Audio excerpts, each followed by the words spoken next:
So I just got done with the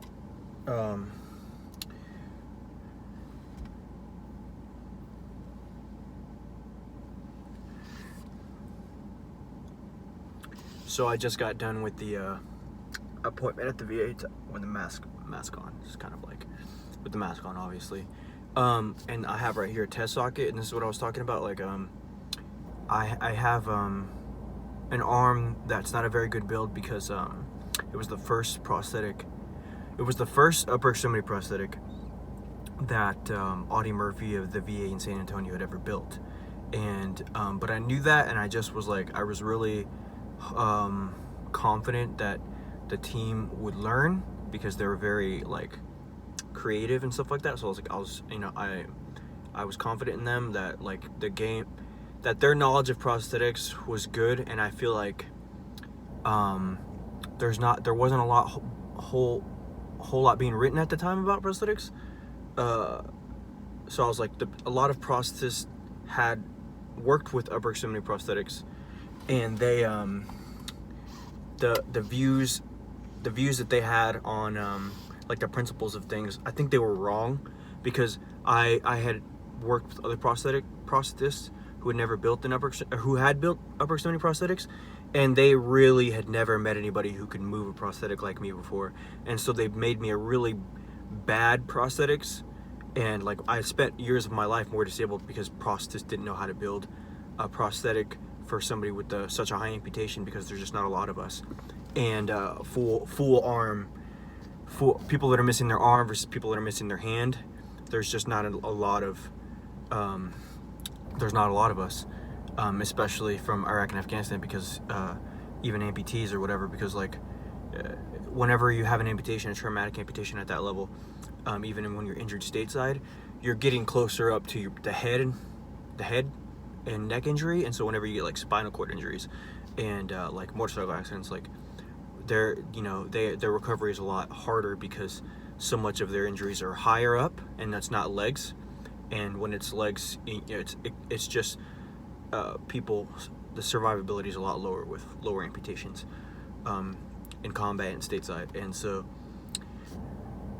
this prosthetic is it's a test socket, but it's an ottobock hybrid. And one of my criticisms is that this design is over 10 years old,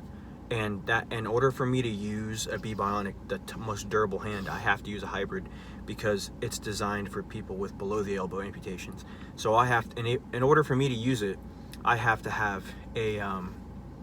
hybrid, because the myoelectric elbow only accepts the claws, the sensor hands, that they only open and close like this, and